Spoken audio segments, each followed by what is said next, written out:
वृंदावन रम्य स्थान दिव्य चिंतामणि धाम रतन मंदिर मनोहर वृंदावन रम्य स्थान दिव्य चिंतामणि धाम रतन मंदिर मनोहर आवृत कालिंदी राजहंस केली कर ताहे शोभे कनक कमाल आवृत कालिंदी नीर राजहंस केली कर ताहे शोभे कनक कमाल तार मध्य हिमपीठ अष्टदले वेष्टित अष्टदले प्रधान नायिका तार मध्ये रत्नासन बसियाचे गौरी जुने श्याम संगे सुंदरी राधिका ओ रूप लावण्य राशी आम्ही आपडीचे खासी हास्य परिहास संभाषणे नरोत्तम दास कहे नित्य लीला सुखमय सदाई स्वरूप मोर माने वृंदावन रम्य स्थान दिव्य चिंतामणि धाम रतन मंदिर मनोहर हरे कृष्णा कृष्णा कृष्णा हरे हरे हरे राम राम राम हरे हरे हरे कृष्णा कृष्णा कृष्णा कृष्णा हरे हरे हरे राम राम राम हरे हरे हरे कृष्णा कृष्णा कृष्णा कृष्णा हरे हरे हरे राम राम राम हरे हरे हरे कृष्णा कृष्णा कृष्णा कृष्णा हरे हरे हरे राम राम हरे हरे। हरे कृष्ण। जिसका मतलब पढ़ते हैं, बहुत सुंदर है। वृंदावन नामक रम्य स्थान आध्यात्मिक जगत का एक दिव्य धाम है। तो मतलब क्या है, वृंदावन जो धाम है वो भौतिक जगत का नहीं है, वो आध्यात्मिक जगत का एक दिव्य धाम है। वह दिव्य चिंतामणि रत्नों से बना हुआ है। वहाँ कहीं मनोहर रत्नों से बने हुए मंदिर हैं तथा वहाँ राजहंस यमुना के जल में क्रीड़ा करते हैं। यमुना के जल में शत पंखुड़ियां वाला एक स्वर्ण कमल शोभायान है। उस कमल के मध्य में 8 पंखुड़ियों से घिरा हुआ एक स्वर्ण पीठ है। उन 8 पंखुड़ियों पर ललिता व विशाखा के नेतृत्व में 8 प्रधान नायिकाएं स्थित हैं। उसके बीच में स्वर्ण पीठ पर युगल जोड़ी विराजमान है। श्याम सुंदर के साथ राधिका सुंदर बैठी है। श्री श्री राधा कृष्ण के हास्य परिहास संभाषण के समय उनके रूप लावण्य की राशि अमृत बरसा रही है। श्री नरोत्तम दास ठाकुर कहते हैं, ये सुखमय नित्य लीलाएं मेरे मन में सदा स्फुरित होती रहेंगी।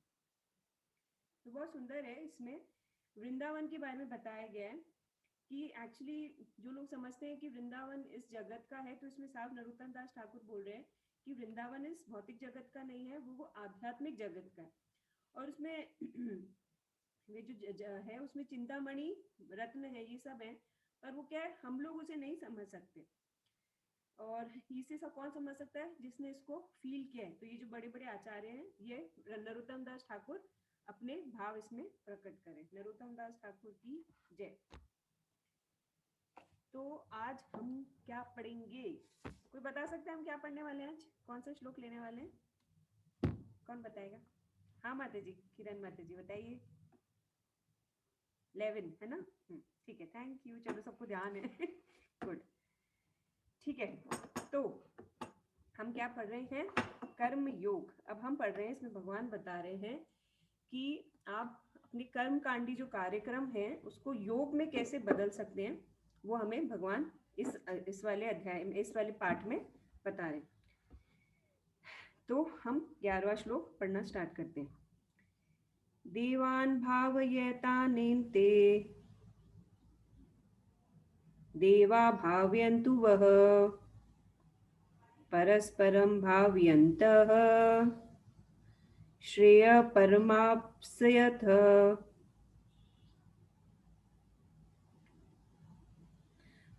यज्ञों के द्वारा प्रसन्न होकर देवता तुम्हें भी प्रसन्न करेंगे और इस तरह मनुष्य तथा देवताओं के मध्य सहयोग से सबों को संपन्नता प्राप्त होगी। बहुत अच्छा श्लोक है। देवतागण सांसारिक कार्यों के लिए अधिकारिक प्रशासक है। मतलब क्या है, जो देवतागण क्या है, जैसे प्रधानमंत्री है भगवान, हम एग्जाम्पल लेते हैं, भगवान जैसे प्रधानमंत्री हैं और जो बाकी के नीचे के हैं वो सब प्रधानमंत्री के अंडर है। वैसे तो फॉर एग्जाम्पल यहाँ पे कोई मिनिस्टर है हमारे, तो सब है किसके, प्रधानमंत्री के अंदर कार्यक्रम कर रहे हैं, पर उनको प्रधानमंत्री ने अपॉइंट किया है, वो उसके बिहाफ में यहाँ पे कार्यक्रम कर रहे हैं। तो वो क्या है, प्रशासक है। प्रत्येक जीव द्वारा शरीर धारण करने के लिए आवश्यक वायु, प्रकाश, जल, अन्य सारे वर देवताओं के अधिकार में। अब जो जो हमें चाहिए, जैसे सूर्य भी देवता है, जल के देवता है, वरुण देवता है, अग्नि देव है, ऐसे ऐसे सबके देवता है, सब उनके अंडर है। ये सब भगवान ने उनको ये रिस्पॉन्सिबिलिटी दे रखी है। तो भगवान के शरीर के, और ये सब कहाँ से आते हैं, भगवान के शरीर से आते हैं। जैसे अर्जुन था, तो जब भगवान का विराट रूप देखा तो उसने क्या देखा था कि भगवान के शरीर में से ही सारे देवता आ रहे, कहीं से अग्नि हो रही है, कहीं से जल निकल रहा है, ऐसे ऐसे सारे जो देवता हैं भगवान के शरीर से प्रकट हो रहे हैं। उनकी प्रसन्नता तथा अप्रसन्नता मनुष्य द्वारा यज्ञ की संपदा पर निर्भर करता है। कुछ यज्ञ किन्हीं विशेष देवताओं को प्रसन्न करने के लिए होते हैं, किंतु तो भी सारे यज्ञ, सारे, हालांकि देवताओं को हमें प्रसन्न करने के लिए यज्ञ करने चाहिए, पर सारे के सारे भोक्ता कौन है इसके लिए, कृष्ण भगवान है। फॉर एग्जाम्पल हम दे थोड़ा किसी मिनिस्टर को रहे, वो उसके लिए हम कुछ पैसा, पर सारा जाएगा कहाँ पे, प्रधानमंत्री कोष में, है ना। वैसे तो भगवत गीता में भी कहा गया है कि भगवान कृष्ण स्वयं सभी प्रकार के यज्ञों के भोक्ता है। भोक्ताराम यज्ञ तपसा नाम। अतः समस्त यज्ञों का मुख्य प्रयोजन यज्ञपति को प्रसन्न करना है। जब ये यज्ञ सुचारू रूप से संपन्न किए जाते हैं तो विभिन्न विभागों के अधिकारी देवता प्रसन्न होते हैं और प्राकृतिक पदार्थों का अभाव नहीं रहता। यज्ञों के संपन्न करने से अन्य लाभ भी होते हैं, जिनसे अंततः भवबंधन से मुक्ति मिल जाती है। यज्ञ से सारे कर्म पवित्र हो जाते हैं, जैसा कि वेद वचन है, आहार शुद्धो सत्व शुद्धो ध्रुवा स्मृति स्मृति लंबे स्वर्गति नाम विप्र मोक्ष। यज्ञ से मनुष्य के खाद्य पदार्थ शुद्ध होते हैं। शुद्ध भोजन करने से मनुष्य जीवन शुद्ध हो जाता है। जीवन शुद्ध होने से स्मृति सूक्ष्म तंतु शुद्ध होते हैं और स्मृति तंतुओं के शुद्ध होने पर मनुष्य मुक्ति मार्ग का चिंतन कर सकता है। ये सब मिलके कृष्ण भावनामृत तक पहुंचाते हैं, जो आज के समाज के लिए सर्वाधिक आवश्यक है। अब इसमें बहुत इंपॉर्टेंट चीज है, ये याद करने लायक भी है, आहार शुद्धो। जैसा कहते हैं ना, जैसा आप खाते हो वैसे आपका मन होता है। इसलिए तो कहते हैं ना कि बाहर का खाना, जैसे क्यों बताते क्यों है, फॉर एग्जाम्पल एक मदर है, हालांकि मदर ने बहुत सिंपल दाल रोटी बनाई है, सब्जी बनाई है, बट क्यों मदर के खाने का इंपॉर्टेंस है, क्योंकि जैसे फॉर एग्जाम्पल कमला माता जी है, आप लोग सभी माता, सब माताएं हैं, तो जो आप जिस भाव से खाना बनाओगे, तो क्या उसी भाव से वो जो बाहर ठेले वाला है, हालांकि वो पानी पूरी टिकिया बेच रहा है, क्या उसमें वो और इसमें कोई कंपैरिजन है, क्या फर्क है। फर्क ये है कि आप जिस भाव से खाना बना रहे हो उसमें आपका प्यार है ना, प्यार के साथ आपकी दुआएं, आप ये सोचते हो मेरा बच्चा ही खाना खाएगा तो मैं शुद्धता से बनाऊं, है ना। तो ये तो इसलिए कहते हैं कि आहार शुद्ध होता है। जैसा हम, जैसे फॉर एग्जाम्पल, जैसे हमने किसी टिकिया वाले के यहाँ पे खाए कुछ, तो क्या पता वो उस वक्त लड़के आया हो अपनी बीवी से, या उसके कुछ नुकसान हुआ तो उसने बहुत चिड़चिड़ापन होके वो खाना बनाया। तो जैसा हम खाना खाते हैं वैसा ही हमारी चेतना रहती है। तो कहते हैं कि आहार शुद्ध होगा तो हमारी सत्व शुद्धि रहेगी, सत्व शुद्धि रहेगी ध्रुवा। तो उस अगर हम अच्छा मन होगा तो हमारी बुद्धि भी चलेगी। कहते हैं ना, जब क्रोध करते हैं तो बुद्धि नष्ट हो जाती है। तो जैसा हम खाना खाते हैं वैसा ही हमारा दिमाग चलता है या हमारी चेतना रहती है, और चेतना शुद्ध रहती है तो हमारी बुद्धि भी चलती है। तभी तो कहते हैं ना, पहलों के लोगों में क्यों बुद्धि होती थी, क्योंकि वो लोग सच्ची में घर का बना हुआ उनका माँ का आशीर्वाद का खाना, अपनी जो वाइफ है उसका लव उसमें रहता है, उसमें प्रेयर्स रहती है। तो जब वो ऐसा खाना खाते थे तो वो लोग शांत भी रहते थे घर वाले। आप लोग तो सब इतने बड़े हो, आप लोगों को पता है कि पहले आप लोग ने अब देखा ये सब खाने बाहर के स्टार्ट हुए हैं, पर पहले आप लोगों ने देखा है कि आप लोग घर पे इनफैक्ट मसाले भी पीसते थे, सब कुछ ही घर पे होता था, है ना। तो उन सब में क्या आता था, पूरा आप लोगों का प्यार भरा हुआ होता था। तो इसलिए भगवान खुद कहते हैं भगवत गीता में कि आहार शुद्ध होता है तो सत्व शुद्ध होता है, सत्व शुद्ध होता है तो स्मृति ध्रुवा, हमारी स्मृति अच्छी चलती है, और जब स्मृति अच्छी होती है तो मनुष्य मुक्ति मार्ग पर आगे बढ़ता है। तो ये बहुत इंपॉर्टेंट है, इसको हम और डिटेल में समझ सकते हैं। जैसे इसमें कहा है ना कि भाई कुछ विशेष यज्ञ होते हैं हर एक के लिए, जैसे हर एक देवता का अलग अलग डिपार्टमेंट है, तो उनको कहते हैं, भगवान ने खुद कहा है कि आपको यज्ञ करना चाहिए। फॉर एग्जाम्पल किसी का कोई डिपार्टमेंट है, तो उस डिपार्टमेंट में उसकी ड्यूटी है, वो उस ड्यूटी को निभा रहा है।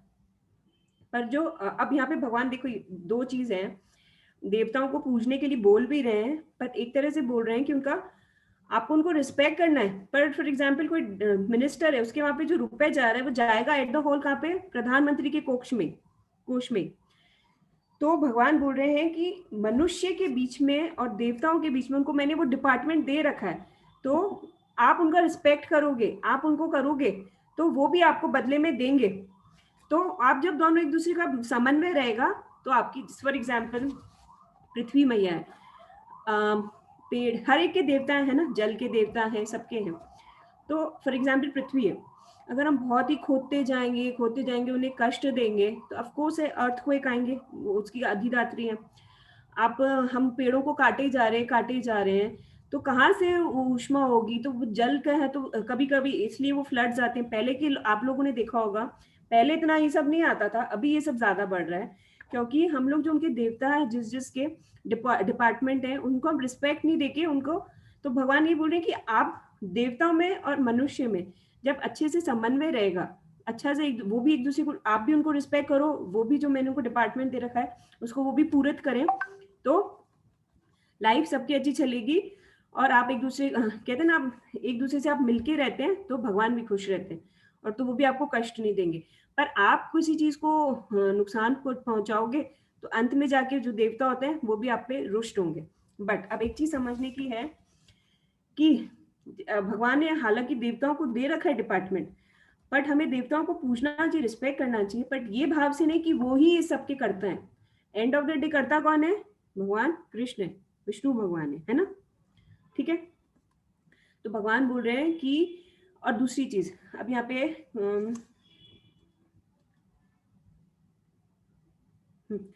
भगवान अब ये भी कह रहे हैं बाद में इसमें कि अगर आपने भगवान कृष्ण को प्रसन्न कर दिया या आपने प्रधानमंत्री नरेंद्र मोदी को प्रसन्न कर दिया, तो क्या आपको बाकियों के जो मिनिस्टर्स हैं उनकी चापलूसी करने की जरूरत है? नहीं ना, क्योंकि आपकी डायरेक्ट पहचान कहाँ पे हो गई, कृष्ण भगवान से हो गई। तो भगवान कह रहे हैं कि देवताओं को हमें रिस्पेक्ट करना है, उनको आप लोगों में सामंजस्य अच्छा होना चाहिए, मैंने उनको डिपार्टमेंट दे रखा है तो आपको उनका करो फॉलो, बट ऐसा नहीं कि आप उन्हीं को सब कुछ मानो। और दूसरी तरफ देवता की भी रिस्पॉन्सिबिलिटीज होती है, उन्हीं के जो जहाँ जहाँ जिस देवता का जो है कि वो भी अपनी ड्यूटी अच्छे से निभाए, उसके बदले वो कुछ मांगे नहीं। फॉर एग्जाम्पल गोवर्धन लीला सबको पता है ना। तो क्या हुआ था गोवर्धन लीला में, इंद्रदेव थे, उन्होंने, उनको डिपार्टमेंट था उनके पास कि, एक सेकेंड ना, उनके पास वो डिपार्टमेंट था कि भाई उन्हें पानी देना है।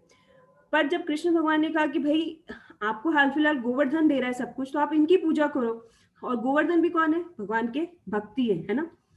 पर इंद्र ने इस चीज को ऐंठ मान ली, वो अपने आप को देवता समझ, वो ये समझने लग गया कि मेरे बिना तो कुछ चलेगा ही नहीं, और वो ये भूल गया कि हालांकि देने वाले कौन है, ये सब मुझे ड्यूटी है, मुझे डिपार्टमेंट किसने दिया, भगवान ने दिया। जब वो इस मुंह से उतरा तो भगवान ने फिर गोवर्धन लीला करी और उसका मान भंग किया। और दूसरी तरफ आप देखिए, जो गोवर्धन है भगवान के भक्त है, आज तक हम लोग क्या करते हैं, गोवर्धन जी को भगवान के रूप में मानते हैं। तो भगवान ये कह रहे हैं कि देवताओं को मैंने डिपार्टमेंट दे रखे हैं, पर वो अगर अच्छे से फॉलो करते हैं तो हमें उनका रिस्पेक्ट भी करना है, सब कुछ करना है, भगवान उन्हें वो अपॉर्चुनिटी देते हैं। और तो देवता भी हमारी सारी जो विशेष हैं, जो उनका जो जो डिपार्टमेंट है उसे भी अच्छे से पूरा करते हैं। ठीक है, समझ आया ये सबको? कुछ प्रॉब्लम हुई इसमें? तो अब भगवान क्या करते हैं, ये जो देवता है इन सबको अपनी पूजा के स्थान पर देवताओं की पूजा कराते हैं, ठीक है। बट जैसे कि प्रजा है तो हम प्रजा हैं, और इंद्र एट द स्पॉट बारिश के देवता हैं, तो हमें उनका एज अ फॉलो करना चाहिए। बट इसका मतलब ये नहीं है कि हम उन्हें सब कुछ मानें, ठीक है।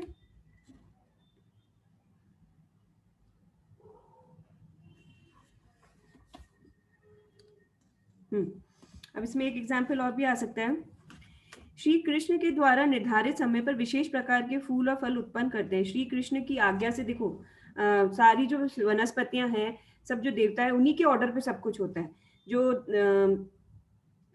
अग्नि है वो अग्नि रूप में जलती है, और जो पृथ्वी देवी है वो भगवान के कहने पे सभी अपने प्रोडक्शन करती है, और ब्रह्मा जी भी सृष्टि उत्पन्न करते हैं, शिव जी सृष्टि का संहार करते हैं। तो ये सब क्या इनके डिपार्टमेंट्स है, और ये सब किसके कहने पे होता है? भगवान कृष्ण के कहने पे होता है। अब देवताओं के नाम में ना, जैसे फॉर एग्जाम्पल अग्निदेव का एक डिपार्टमेंट है, तो वो अग्नि ही दे सकते हैं। आप उनसे अगर पानी मांगोगे तो वो पानी नहीं दे सकती है ना। तो ऐसे ही जैसे देवताओं की भी एक सीमित होती है। फॉर एग्जाम्पल हिरण्यकश्यपु था, उसने क्या मांगा था ब्रह्मा जी से कि आप मुझे ऐसा वरदान दो कि मैं कभी भी मरूं नहीं। तो ब्रह्मा जी ने बोला ये तो मेरे बस का ही नहीं है, मैं खुद ही मरूंगा किसी दिन, तो मैं तुम्हें कैसे दे सकता हूँ। तब उसने मांगा कि भाई मैं न रात में मरूं, न दिन में मरूं, न अंदर मरूं, न बाहर मरूं। इतनी सारी उसने रख दी कि भाई किसी भी सिचुएशन में मर नहीं सके। पर वो तो भगवान है, उन्होंने इसका भी सोल्यूशन निकाल दिया। तो एक तरह से देखा जाए तो देवताओं की भी देने की जो कैपेसिटी होती है वो लिमिटेड होती है। अब तो भगवान बोल रहे हैं कि इसलिए हमें देवताओं और मनुष्यों के बीच में मित्रता होनी चाहिए। अब आपका एक एग्जाम्पल देती हूँ। वो वाली कथा तो सबने सुन रखी है ना, अग्निदेव और अर्जुन के बीच में मित्रता की कैसे, देखो मैं बताती हूँ। एक बार जो अग्निदेव थे, उनके किसी के जो उनके भक्त थे, उन्होंने उनको खूब सारी आहुति में इतना इतना घी दिया कि उनको अपचिश हो गई। अपचिश पता है ना, इंडाइजेशन हो गया है ना। तो अब उनका क्या, जो अग्नि का रंग था वो सफेद होने लग गया, घी का रंग लेने लग गया, क्योंकि इतना ज्यादा आहुति होगी। तो इतने परेशान हो गए, तो उन्होंने क्या किया, तो ब्रह्मा जी के पास गए और बोला मेरा कुछ उपाय करो। तो ब्रह्मा जी ने बोला कि तुम जाके खांडव वन जो है, ये आपको स्टोरी अभी याद आ जाएगी। खांडव वन सबने सुना है ना, हम जब महाभारत की कथा सुनते हैं। तो खांडव वन में जाओ और वहां पे जो सब कुछ है वन वगैरह वनस्पतियां, उसमें तुम जब ये सब जला दोगे, अपनी जो घी है वहां पे निकाल दो, और यहाँ से वो जलाने से तुम्हारा बैलेंस हो जाएगा सब कुछ, ठीक है। तो अग्निदेव वहां जाते हैं और उनको उसको सब कुछ जलाने की कोशिश करते हैं। बट अब जो खांडव वन में एक राक्षस था, वो राक्षस क्या, सांप था बहुत बड़ा, और उसकी थी इंद्र से दोस्ती। तो जैसे ही अग्नि जलाती थी तो क्या करते थे इंद्र, बारिश कर देते थे। अब अग्निदेव ने क्या करा, यहाँ पे क्या करा, मनुष्य कौन है, अर्जुन, उससे जाके मित्रता कर ली। तो उन्होंने बोला ठीक है मैं तुम दोनों को, तो अब इन दोनों की मित्रता के कारण एक अच्छा सॉल्यूशन किया हुआ, मैं कोई एग्जाम्पल में बता रही हूँ। तो अर्जुन ने क्या करा, अब अग्निदेव ने, हम आपको ध्यान हो तब देखो आप लोग को याद रहेगा ये चीज, आप लोग सब जने टेस्ट दे रहे हो, तो अब ये अग्निदेव सॉरी अर्जुन को गांडीव और रथ किसने दिया था, अग्निदेव ने दिया था, याद रहेगा ना, ठीक है। तो अग्निदेव ने फिर अर्जुन को गांडीव दिया, रथ दिया और 2 तरकश दिए, ताकि वो इन सबसे लड़ सके। तो अर्जुन ने भी ये सब स्वीकार किया, और अर्जुन के इसलिए नहीं कर सकते थे क्योंकि इंद्रदेव अर्जुन के पिता हैं, ठीक है। तो एक तरफ अर्जुन ने, मतलब अर्जुन और अग्निदेव के बीच में जब मित्रता हुई तो एक अच्छा सॉल्यूशन निकला। वो तो सब आपको अब आगे की स्टोरी पता ही है कि भाई फिर अग्निदेव का भी काम हो गया, खांडव वन जल गया, वहां से वो नाग भी चला गया, उसका भी कुछ दूसरा ठिकाना हो गया, और इंद्र ने भी वहां पे बारिश नहीं की और सब कुछ जल गया, और बाद में क्या हुआ, वहां पे इंद्रप्रस्थ बन गया, ऐसे करके। तो आगे की बहुत बड़ी स्टोरी है, पर मैं आपको शॉर्ट में ही बताना चाह रही हूँ कि जब मनुष्य और देवताओं में अच्छा हो जाता है, वो भी उनका रिस्पेक्ट करते हैं, उनका काम करते हैं, और देवता भी उनका काम करते हैं, तो अच्छा बैलेंस रहता है, बाद में रिजल्ट अच्छा आता है। तो भगवान ये बोलना चाहते हैं कि मनुष्य तथा देवताओं के मध्य सहयोग और होना चाहिए, इससे क्या होगा, प्रसन्नता ही होगी आगे। इसकी स्टोरी, एक च्यवन ऋषि थे, वो भी बहुत बूढ़े हो गए थे, तो उन्होंने अश्विनी कुमार के साथ, शायद अश्विनी कुमार भी देवता है ना, तो अश्विनी कुमार को ना इंद्र ने ना बोला था कि मैं तुम्हें सोमरस नहीं दूंगा, और वो सोमरस चाहते थे, तो उन्होंने च्यवन ऋषि को, तो उनको बहुत बूढ़े हो गए थे, तो उनको तो जवानी दे दी बदले में, क्योंकि अश्विनी कुमार कहते हैं ना कि वो नकुल और सहदेव के भी अवतार ही है, तो जो भी युद्ध में मरता था उनको भी वो लोग है ना वापस ठीक कर देते थे। अश्विनी कुमार का मतलब होता है कि वो आपकी जो बीमारियां ये सब होता है उनको ठीक कर देते हैं। तो उन्होंने वापस च्यवन ऋषि को जवानी दे दी, और च्यवन ऋषि ने बदले में सोमरस का हक अश्विनी कुमार को दिलवाया। तो ये एग्जाम्पल्स हैं कि भाई ऐसे ऐसे हम भागवतम में इन सबसे एग्जाम्पल्स ले सकते हैं। ठीक है, समझ आई श्लोक? किसी को कोई प्रॉब्लम एग्जाम्पल्स के थ्रू भी समझ आए? ठीक, तो हम आगे बढ़ते हैं। श्लोक नंबर 12। इष्टान भोगानि वो देवा दास्यन्ते यज्ञ भाविता ते दत्तान प्रद्याभ्यो यो भुक्तेस्तेन एव सह। जीवन की विभिन्न आवश्यकताओं को पूर्ति करने वाले विभिन्न देवता यज्ञ संपन्न होने पर प्रसन्न होकर तुम्हारी आवश्यकताओं की पूर्ति करेंगे, किंतु जो इन उपहारों को देवताओं को अर्पित किए बिना भुगता है निश्चित रूप से चोर है। अब यहाँ पे क्या है एक्चुअली, इसका सार ये है कि चोर कौन है? चोर वो है जो ले तो रहा है, देवताओं का ड्यूटी कि आपको देना, आप उनसे ले रहे हो, पर बदले में आप क्या कर रहे हो? और एक्सप्लॉइट कर रहे हो चीजों को, और नुकसान दे रहे हो, और उनको उसके बदले में कुछ आप दे नहीं। तो भगवान बोलते हैं कि हर एक देवता होता है, उनका हमें यज्ञ करना चाहिए, बट ये सब पॉसिबल कब था? पहले पॉसिबल था। अब आप देखो कितने देवता हैं? 33 करोड़ देवता है। तो हम एक एक दिन भी सबका यज्ञ करने बैठे हैं, तो हमारे को कितने दिन चाहिए? 33, जो कि हमारी उम्र भी नहीं है इतनी, है ना, तो हमारे लिए पॉसिबल नहीं। बट सबसे सिंपल चैतन्य महाप्रभु का, पहले हमें पढ़ते हैं फिर मैं आपको बताती हूँ। चैतन्य महाप्रभु ने कहा कि अब कलयुग में सबको पता है कौन सा यज्ञ सबसे सिंपल है? संकीर्तन यज्ञ। तो जब आपने ये यज्ञ कर लिया तो क्या होते हैं? सारे देवता तुष्ट हो जाते हैं। फॉर एग्जाम्पल, आपने अगर पेट में अन्न दे दिया तो आपको अलग से इस उंगली को, इस नाखून को, इस उंगली को, इस नाक को, इस कान को खाने देने की जरूरत है नहीं। पेट को दे दोगे तो सब जगह चला जाएगा। तो ऐसे ही संकीर्तन यज्ञ आज कलयुग में सबसे इजी है। आपने इस यज्ञ को कर दिया तो सारे देवता क्या होते हैं? अपने आप प्रसन्न हो जाते हैं। नहीं तो कहते हैं एक एक देवता का यज्ञ अलग होता है, वो हमारे लिए है। कर्म कांड अगर होते हैं तो हर एक देवता का हमें यज्ञ करना होता है उनको प्रसन्न करने के लिए। बट भगवान इतने मर्सीफुल हैं, इतने कृपालु हैं कि उन्होंने हमारे लिए ये बहुत इजी उपाय निकाला है कि आप संकीर्तन यज्ञ कर लोगे, आप भगवान का नाम ले लोगे, इस यज्ञ को कर लोगे, तो बाकी सारे देवता भी आपसे प्रसन्न हो जाएंगे। तो इसका फटाफट हम तात्पर्य पढ़ते हैं, फिर मैं आपको उसको और डिटेल में शॉर्ट में बताती हूँ। देवतागण भगवान विष्णु द्वारा भोग सामग्री प्रदान करने के लिए अधिकृत किए हैं, अतः नियत यज्ञों द्वारा उन्हें अवश्य संतुष्ट करना चाहिए।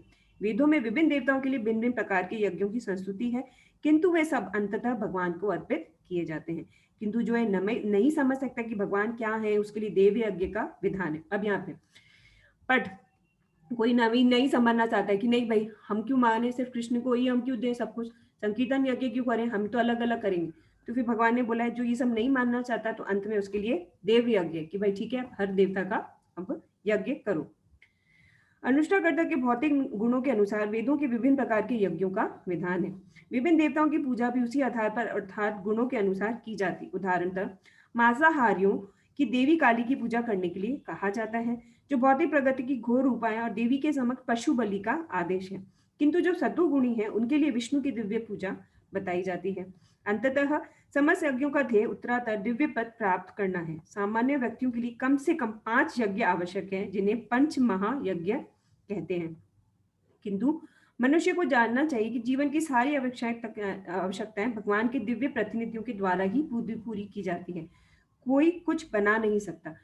हाँ, अब देखिए, कोई सोचे कि भाई मैं अपने हिसाब से कर लूंगा। फॉर एग्जाम्पल, कोई सोचे कि भाई मैं रोटी बना लूंगा, पर आप सोचो अन्न कहाँ से आ रहा है? आप रोटी तो बना लोगे, अन्न तो भगवान ही दे रहा है। वो अन्न कैसे पैदा हो रहा है? मिट्टी कहाँ से आई? भगवान ने दी। पानी कहाँ से आ रहा है? कि हमारे बस में आज है कि हम पानी बरसा सके? कोई आज ऐसा अभी तक पैदा हुआ नहीं जो कि एक दिन वर्षा भी कर सके। तो वो भी कौन दे रहे? भगवान दे रहे। आज सूर्य की रोशनी एक दिन नहीं आए तो कितनी हालत खराब हो जाती है। तो वो कौन दे रहा है? क्या हम कर रहे हैं? वो भगवान दे रहे हैं। आज एक लाइट का बिल हम देखें तो थोड़ी देर लाइट कितना बिल आ जाता है, और भगवान की तो चॉइस, हमेशा वो लाइट जलती रहती है। और जो रात को चांद होता है, वो जो टेस्ट आता है सब, फॉर एग्जाम्पल एक ही गमले में इतने से पौधे में यहाँ पे करेला भी उग रहा है, और पर वो भी टमाटर भी उग रहा है, और तरबूज भी उग रहा है।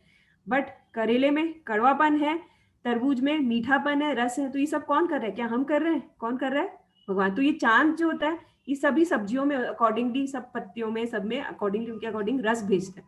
कितनी सारी पत्तियां हैं, सबके अलग शेप है, सबका अलग टेस्ट है ना। कितनी सब्जियां हैं, पर किसी का कोई सब्जी किसी से मैच करता है टेस्ट, सबका अलग अलग। तो ये कौन कर रहा है? क्या हम कर रहे हैं? हम क्या कर सकते हैं? सब्जी बना सकते हैं, बट क्या हम उगा सकते हैं? नहीं, है ना। तो इन सब के अलग अलग, फॉर एग्जाम्पल चांद है, तो चांद जो होते हैं वो सब में रोशनी भरते हैं और सब में स्वाद उत्पन्न करते हैं, उसमें टेस्ट देते हैं। सूर्य भगवान क्या करते हैं? फॉर एग्जाम्पल साइंस में हमने पढ़ा ही है, जो पत्तियां हैं उसमें से हरा रंग होता है, वो जो पत्तियां खाना प्रोड्यूस करती है, वो कौन करता है? सूर्य की जब तक लाइट नहीं होती, पत्ती भी खाना नहीं बना सकती, है ना। तो भगवान कह रहे हैं कि इन भोज्य पदार्थों में शाकाहारी के लिए अन्न, फल, शाक, दूध, चीनी आदि है। मांसाहार, हाँ, अब जैसे बोल रहे हैं भी मांसाहार, मांसाहार क्यों करना है? भगवान बोल रहे हैं सबकी अलग अलग होती है। जैसे आप मनुष्य हो तो आपको मनुष्य जीवन मिला है, तो भगवान बोलते हैं कि देखो जो मनुष्य होता है उसके लिए फल, शाक, मतलब शाक मतलब सब्जियां, दूध, चीनी आदि है। और जो मांसाहार है वो बेसिकली पशुओं के लिए है। सब चीजों का अलग अलग नियम होता है। तो पशु बना है, उसके दांत भी वैसे हैं खड़ एकदम, कि वो मांस को खा सकता है। जो इंसान होता है वो तो कच्चा मांस खा ही नहीं सकता, उसे तो पकाना पड़ता है। तो भगवान बोलते हैं ये चीजें तुम्हारे लिए बनी नहीं है, तुम्हारे लिए क्या बना है? अन्न, ये सब चीजें बनी है। और ये सब भी भगवान खुद प्रोड्यूस करते हैं, हम तो बस उसको पकाते हैं। तो इन सब के पीछे देखा जाए तो हो सब कुछ रहा है। फॉर एग्जाम्पल मैंने फॉर एग्जाम्पल एक समोसा खाया, तो मैंने बोला मैंने समोसा खाया, बनाया, बट उसके पीछे देखा जाए तो at the end of the result क्या होगा? बनाने वाला एंड में जो मेन कारण है वो कौन उगलेंगे? भगवान। जैसे आलू है, आलू कहाँ से उगा? जमीन पे से, ऐसे ऐसे। तो ऊष्मा आई, सन आया, पानी दिया, तब जाके वो आलू मिला। वो मैदा था, मशीनों में से, ठीक है, मशीन में से आया, उस फैक्ट्री में से आया, पर उसमें से गेहूं कहाँ से आया?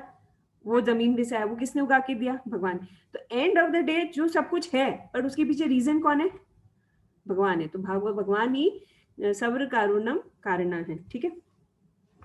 देखिए जैसे परमेश्वर के बिना ना तो प्रचुर प्रकाश मिल सकता है, न चांदनी, वर्षा या प्रातःकालीन समीर ही, जिनके बिना मनुष्य जीवित नहीं रह सकता। स्पष्ट है कि हमारा जीवन भगवान द्वारा प्रदत्त वस्तुओं पर आश्रित है। यहाँ तक कि हमें अपने उत्पादन उत्पत्तियों के लिए कच्चे मालों की आवश्यकता पड़ती है। ये जो धातु, मैग्नीज, आयरन और मेटल, ये सब भी हमें कहाँ से मिलता है? क्या हम प्रोड्यूस कर सकते हैं?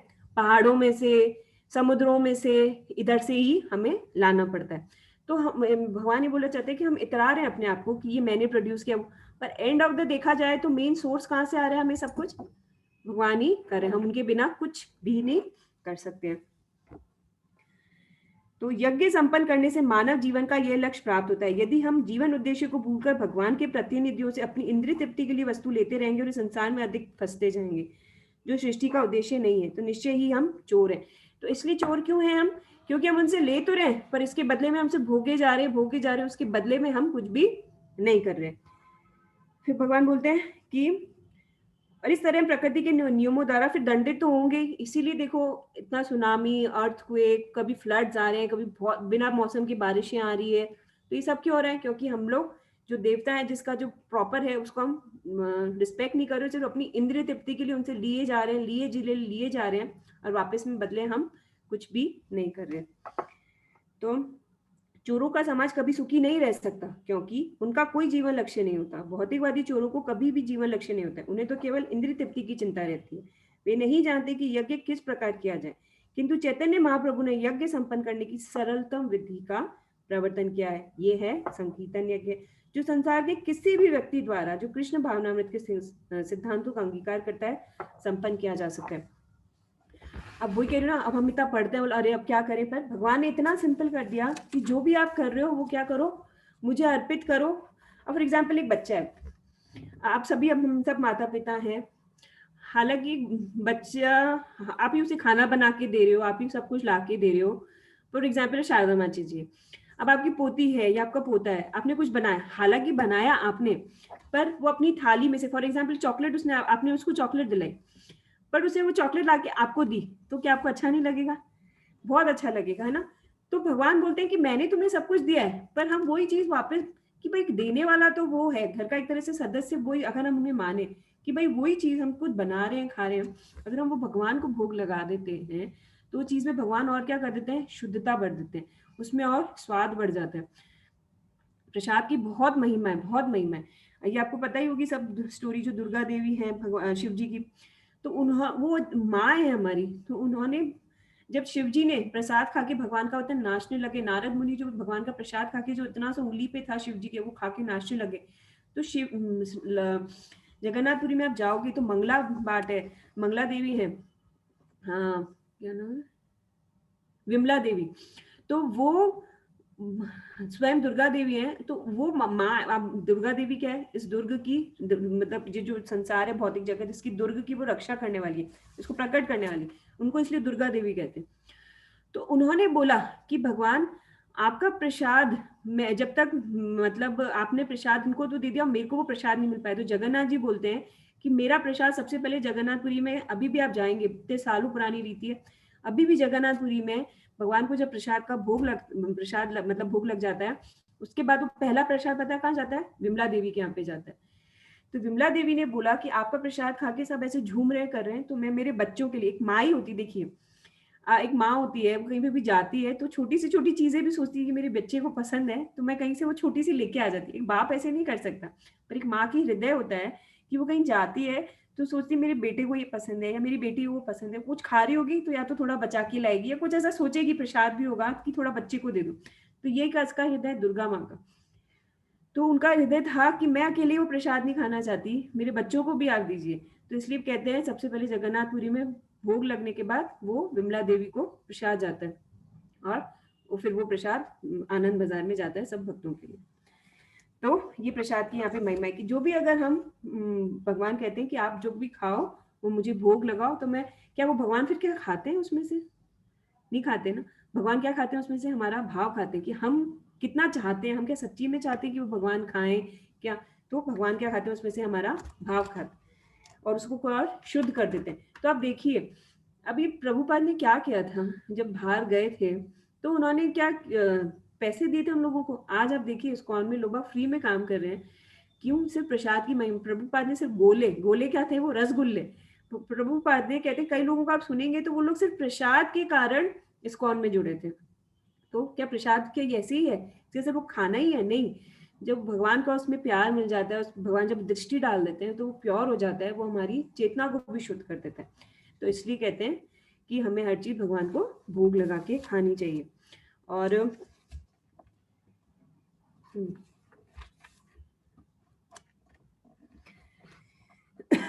अभी जो प्रसाद होता है, ये जो संकीर्तन यज्ञ होता है, हम जो श्रवण कीर्तन करते हैं, ये सभी तरह से प्रसाद है, तो इसको भी बोलने से, करने से सबका कल्याण होता है।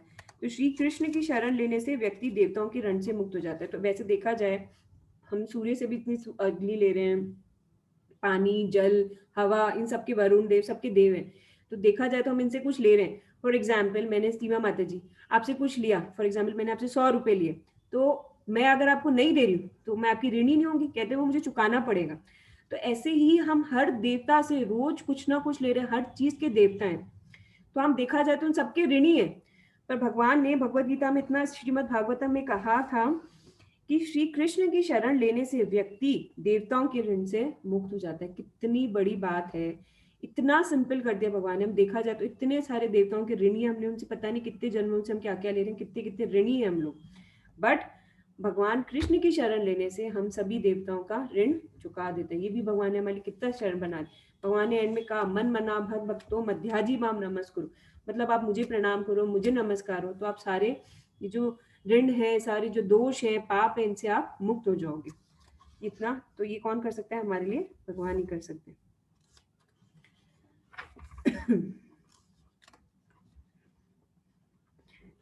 तो जैसे देखो पशु पक्षी हैं, उन लोगों के लिए यज्ञ वगैरह नहीं होता है, ये किसके लिए होता है? क्या कोई पशु पक्षियों के लिए यज्ञ का विधान है? नहीं, ये मनुष्यों के लिए ही है। तो जिसके लिए जो जो ड्यूटी दी गई है, वो डॉक्टर है, तो डॉक्टर डॉक्टर की ड्यूटी निभा सकता है, इंजीनियर की ड्यूटी नहीं निभा सकता। तो ऐसे ही मनुष्य की ड्यूटी है कि वो यज्ञ करे और उसका फल वो भगवान को दे। ठीक है, तो आगे बढ़े हम। श्लोक नंबर 13 समझ आया ये श्लोक सबको? कोई प्रॉब्लम किसी को? नो, ठीक है। यज्ञ शिष्टाशिनः सन्तो मुच्यन्ते सर्वकिल्बिषे भुञ्जते त्वघं पापा ये पच्यन्त आत्मकारणात्। भगवान के भक्त सभी प्रकार के पापों से मुक्त हो जाते हैं, क्योंकि वे यज्ञ में अर्पित किए भोजन प्रसाद को ही खाते हैं। अन्य लोग जो अपने इंद्रिय सुख के लिए भोजन बनाते हैं, वे निश्चित रूप से पाप खाते हैं। ये कौन कह रहा है? स्वयं भगवान कह रहे हैं, है ना। तो ये बहुत इंपॉर्टेंट चीजें हैं। कई लोग बोलते हैं कि भाई क्या आगे थाली रख रहे हो, क्या हो रहा है इससे, क्या कोई खा रहा है क्या, कुछ हो रहा है क्या? बट नहीं, अब के देखिए भगवान कहते हैं मैं संतों के थ्रू, अपने भक्तों के थ्रू खाता हूँ। इसके हम आगे एग्जाम्पल्स पढ़ेंगे। तो तात्पर्य, भगवत भक्तों या कृष्ण भावनात पुरुषों को संत कहा जाता है। वे सदैव भगवत प्रेम में निमग्न रहते हैं, जैसा कि ब्रह्म संहिता में कहा गया है।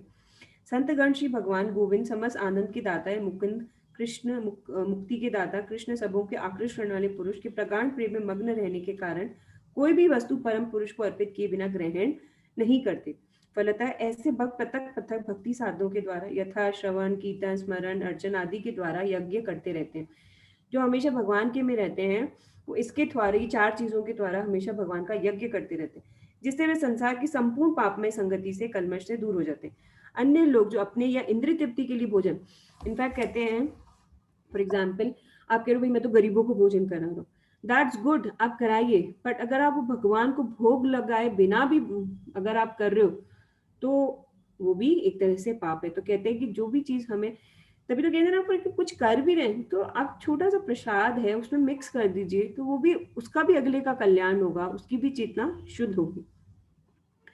तो अपने लिए जो बनाता है, अपनी इंद्रिय तृप्ति के लिए जो बनाता है, तो भगवान साफ या कह रहे हैं वह केवल चोर है, अपितु सभी प्रकार के पापों को खाने वाला है।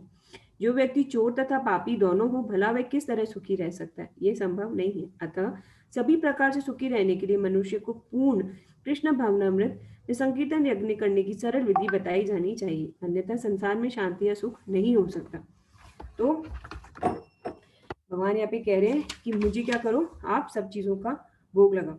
जो व्यक्ति भोगों को तो भोगता है परंतु यज्ञ करके उन भोगों की कीमत नहीं चुकाता, तो वो क्या चोर है? हम चीजें भोग तो रहे, सब कुछ मैं ले रही हूँ, इससे मैं ये ले रही हूँ, उससे वो ले रही हूँ, पर मैं उसकी वापस कीमत नहीं चुका रही, तो मैं क्या कर रही हूँ? चोरी हुई ना मैं। बट सिंपल है कि आप संकीर्तन यज्ञ करोगे तो आप इन सबके ऋणी नहीं रहोगे। जिसमें कृष्ण को अब एक सेकेंड, यज्ञ का मतलब क्या होता है सबको पता है। यज्ञ का मतलब होता है कि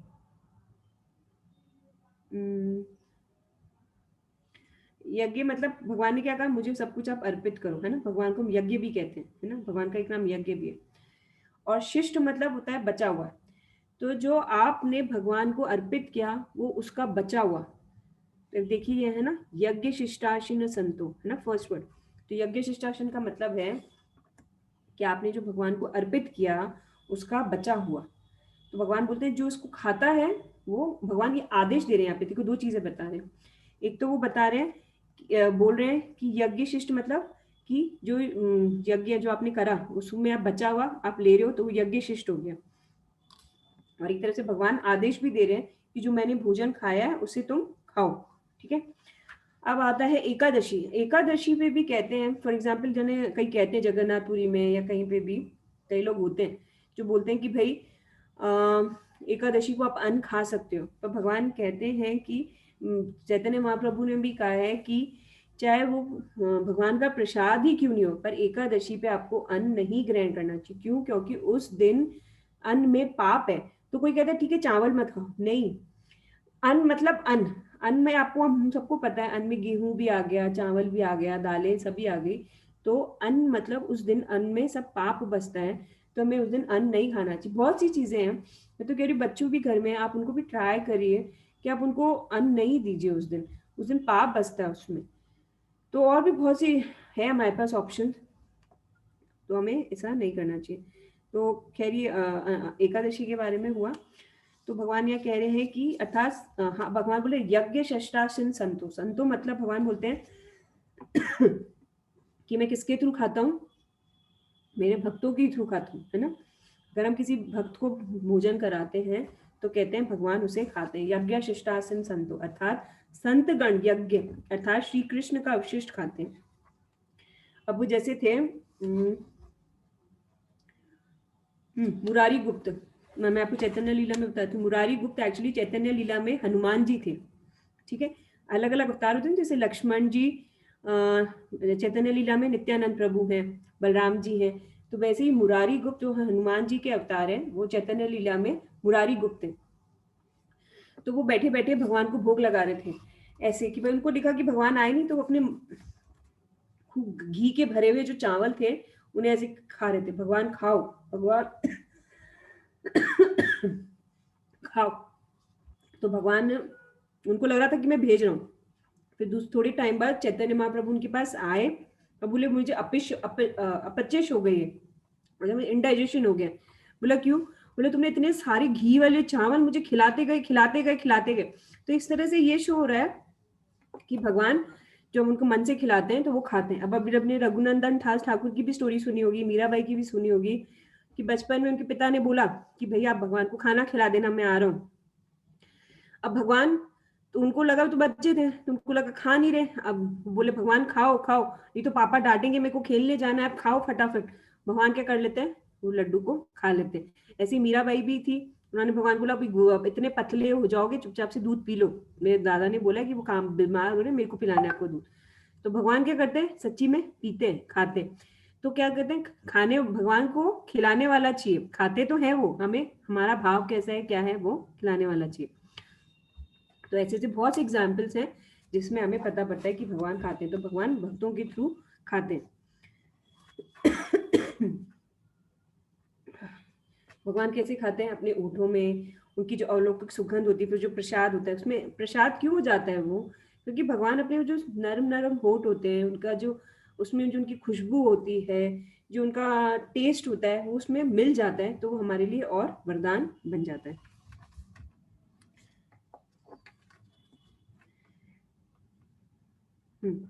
प्रसाद ग्रहण करते हैं, समस्त पापों से मुक्त हो जाता है। इसका कारण यह है कि श्री कृष्ण तथा श्री कृष्ण के प्रसाद में कोई अंतर नहीं है। तो प्रसाद की इसलिए महिमा है क्योंकि भगवान कहते हैं भगवान के प्रसाद में, भगवान के गुण में, भगवान की लीलाओं में कोई भी फर्क नहीं है, ठीक है। जैसे ना कहते हैं कि कोई बीमार व्यक्ति है, उसका कहते हैं ना, जैसे बच्चा भी हो जाता है घर में, तो हम बोलते हैं कि इसको झूठा मत खाओ। क्यों मत खाओ? क्योंकि बीमार व्यक्ति का झूठा खाने से आप बीमार पड़ जाओगे। तो ऐसे ही कृष्ण भगवान का अगर झूठा खाया, तो कृष्ण भगवान में क्या है, उनका भक्ति है, प्रेम है, तो वो खाने से हम क्या हो जाएंगे, हम भी प्रेमी बन जाएंगे, भक्ति बन जाएंगे। तो इसलिए भगवान का हमें उचित खाना चाहिए। तो ये आप किसी को भी रीजन दे दो, भगवान का प्रसाद क्या झूठा, भगवान जब कुछ झूठा कर देते हैं, तो जो भगवान खुद है, जो जैसा उनका रूप है, तो वैसे ही धीरे धीरे हम वो प्रसाद जब खाते हैं तो हम भी उनकी जैसी, उनकी चेतना हमारे में आ जाती है।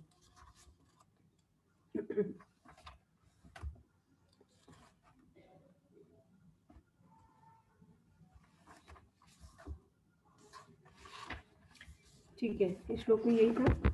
आगे का हम लेते हैं 14 श्लोक। अन्नात् भवन्ति भूतानि पर्जन्यादान संभव, यज्ञात् भवति पर्जन्यो यज्ञ कर्म समुद्भव। सारे प्राणी अन्न पर आश्रित हैं जो वर्षा से उत्पन्न होता है। वर्षा यज्ञ संपन्न करने से होती है और यज्ञ नियत कर्मों से उत्पन्न होता है। तात्पर्य, भगवत गीता के महान टीकाकार बलदेव विद्याभूषण इस प्रकार लिखते हैं। अब कोई बताना चाहेगा बलदेव विद्याभूषण कौन है? कौन बताएगा?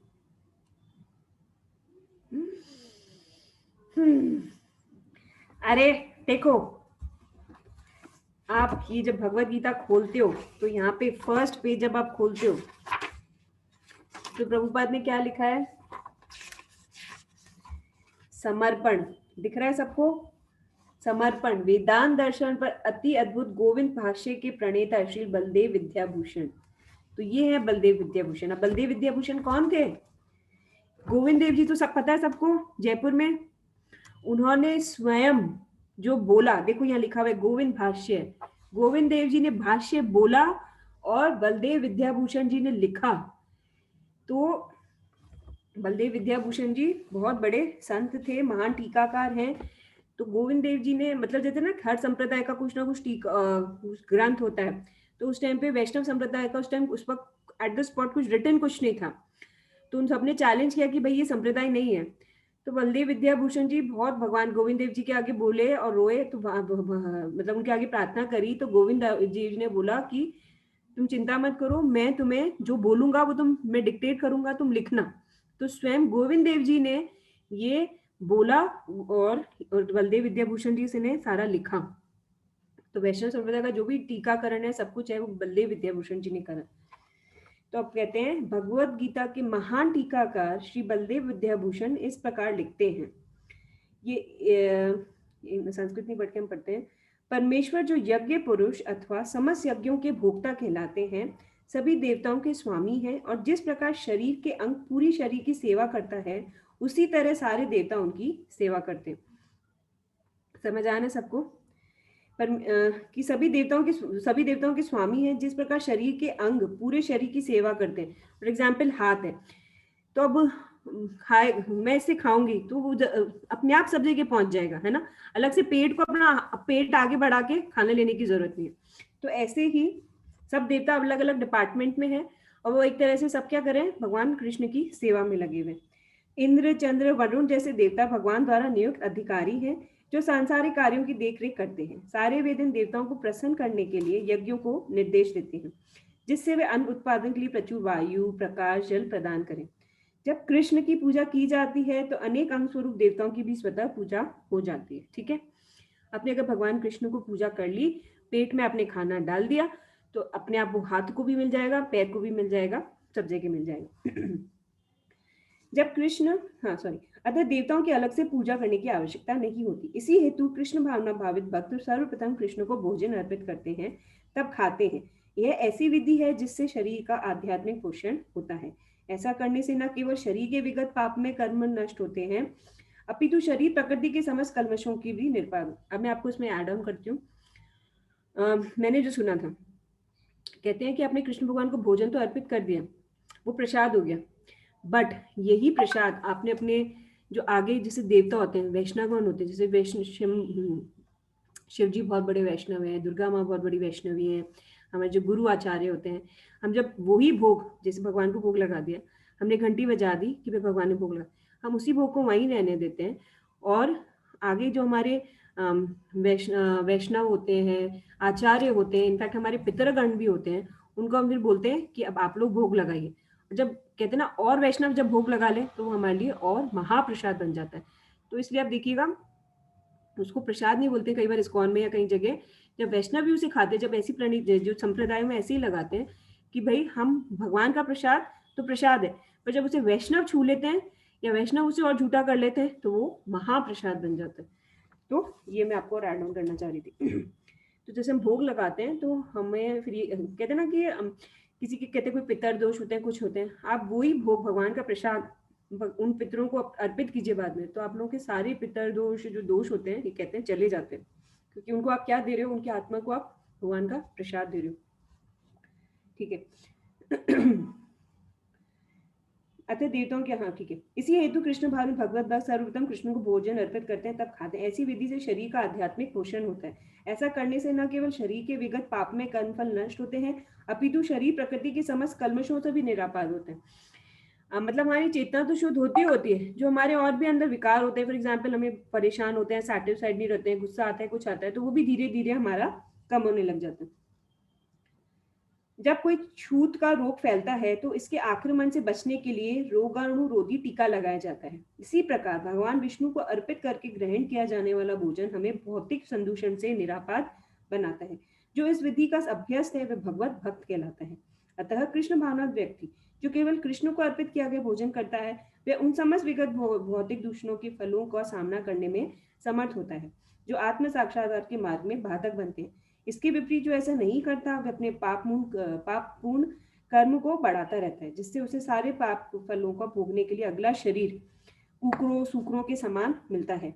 ये भौतिक जगत नाना प्रकार के कल्मशों से पूर्ण है और जो भी भगवान के प्रसाद को ग्रहण करके इसे निरापाद हो लेता है वो उनसे आक्रमण से बच जाता है। तो भगवान का प्रसाद एक तरह से क्या है, कोई बीमारी लग जाती है तो टीका लगाते हैं, तो वैसे ही हम भी ये जो हम इतने कष्टों को भोग रहे हैं वो एक तरह से भगवान का प्रसाद हमारे लिए टीका बन जाता है। अन्न अथवा शाक वास्तव में खाद्य है। मनुष्य विभिन्न प्रकार के अन्न, शाक, फल आदि खाते हैं, जबकि पशु इन पदार्थों से उच्चिष्ट को खाते हैं। आप देखिए, संतरा है, संतरा का अंदर का तो आप खा लोगे और छिलके कौन खाएगा? जानवर खाएंगे, तो गाय खाएगी, है ना।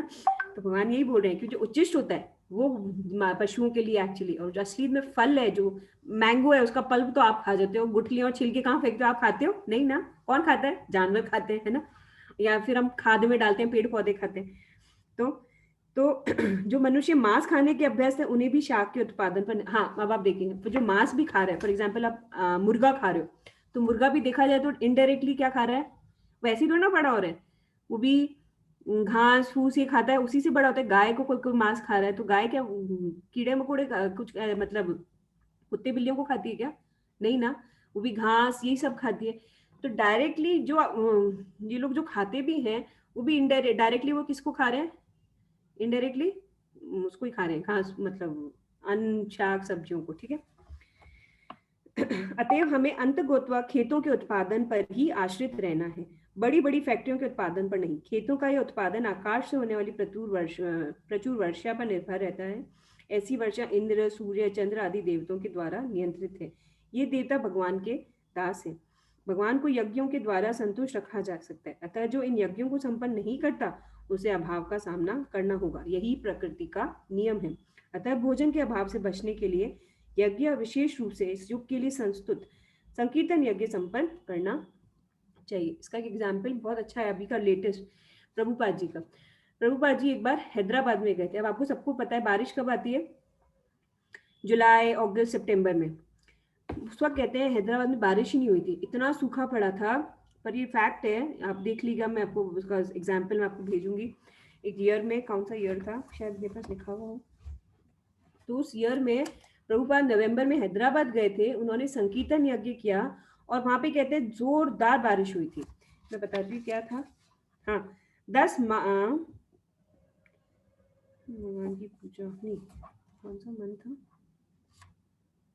1972 में नवंबर के महीने में श्री प्रभुपाद हैदराबाद गए थे। और जब उन्होंने स्ट्रीट्स पे कहते हैं संकीर्तन यज्ञ किया, न्यूज में आया था बहुत बड़ी बड़ी कि हैदराबाद इतने टाइम से सूखा पड़ा था, और एक स्वामी थे जो अपने शिष्यों के साथ आए, उन्होंने बहुत संकीर्तन यज्ञ किया और हैदराबाद में उस साल नवंबर के महीने में इतनी तेज बारिश हुई थी।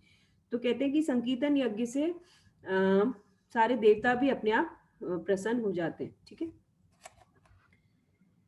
सबको बहुत बहुत धन्यवाद मुझे सुनने के लिए, इतनी देर से पेशेंटली। किसी का कोई प्रश्न, कुछ आपकी कुछ टिप्पणी, टीका, तो मैं आपको अनम्यूट करती हूँ। सब मजे में, मजा में छो? कमला माता जी मजा में छो? सीमा माता जी कैसे हुई आपके सगाई वगाई? अरे सीमा माता जी को बधाई दो भाई। इनके बेटे की सगाई हो गई, सब बधाई आपको बहुत बहुत। शारदा माता जी कैसे हो? आपको पोतू का है छुटकू सा गया? और किरण माता जी सब टेंशन दूर, पढ़ाई चल रही है अच्छे से?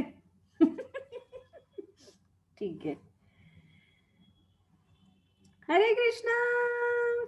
छुटन की। सीधिया कोई प्रश्न? अनम्यूट करूं माता जी आपको? 1 मिनट।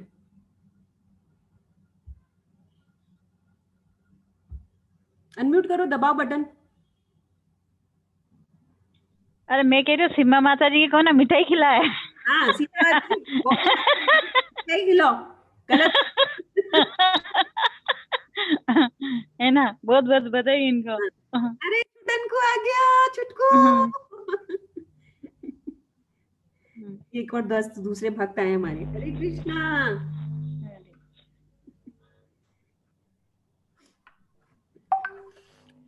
किसी का और कोई प्रश्न? सबको सबको समझ आया ना? ठीक है।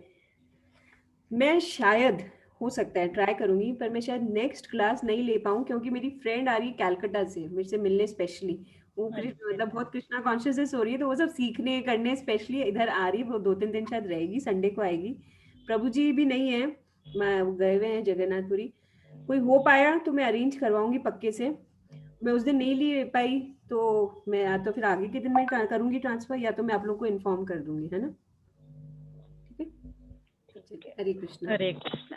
वाञ्छाकल्पतरुभ्यश्च कृपा सिन्धुभ्यैव च पतितानां पावनेभ्यो वैष्णवेभ्यो नमो नमः। अनंत कोटि वैष्णव वृंद की जय।